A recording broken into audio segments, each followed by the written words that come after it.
So, what do you want to do when you graduate from high school?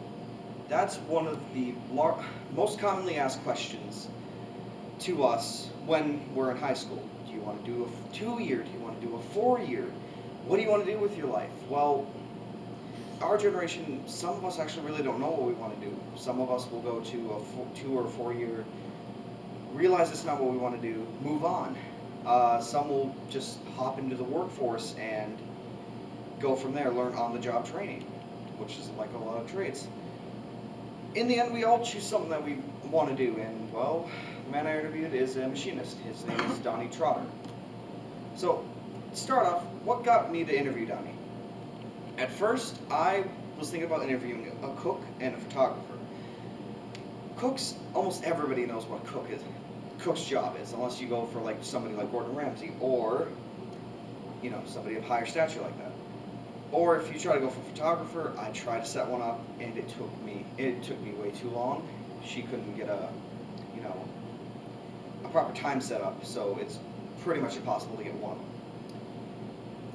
I've always kind of been interested in the trade. My father was actually a carpenter, so just that idea of trades, and well, they're not really talked about in high school nowadays.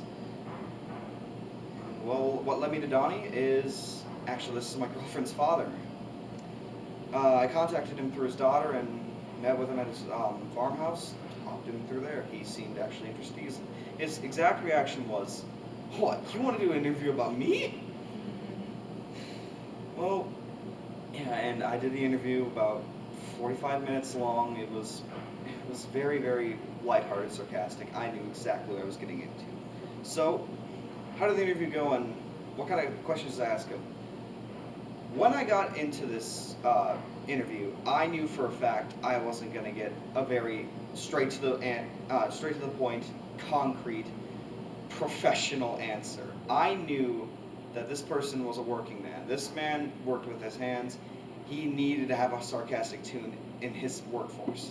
So when I asked him the more serious questions, he was serious. Otherwise, he just had this lighthearted, sarcastic tune. And I'll share some of the questions I asked him. So I asked him first and foremost, did he ever, get any schooling for his profession, which is machinist? He said no. I actually learned from on-the-job training. And I asked him how long he's been a machinist for. He said he's been a machinist since 1985. Over 30 years of machining under his belt. And I asked him what his current workplace is. It is and he said, make sure you say it this way or else my company gets mad. The Specialty Manufacturing Company. He's been working there for almost 7 years. And what he does, he makes small dental parts for, dentists, possibly hospital work, stuff like that. So, and I asked him what kind of skills are really necessary. Well, mathematics, computer coding, and common sense. Don't stick your hand in the drill. It was his first words to me. And I asked him what kind of troubles does he run into. A lot of people are very incompetent apparently at his workplace. They're not up to the task, it seems like. And his machines are on the older side, kind of getting ready to kick the bucket, and they're not very well maintained, which is kind of sad, but yet he can make such beautiful parts. At the end of his speech, I asked him, is there any accomplishments that you'd want to tell me about? He actually has a good list. In his older days, he made parts for trains, the big pieces of steel that make the train stop, made those. He was telling me about 300-400 pieces of steel going over his head all the time, all that. Do you remember the BP oil explosion in 2010? He actually made parts for that drill. And what happened was, it wasn't anything with manufacturing, it was actually the oil company. They went too far, they basically overclocked the machine, and that's why it exploded.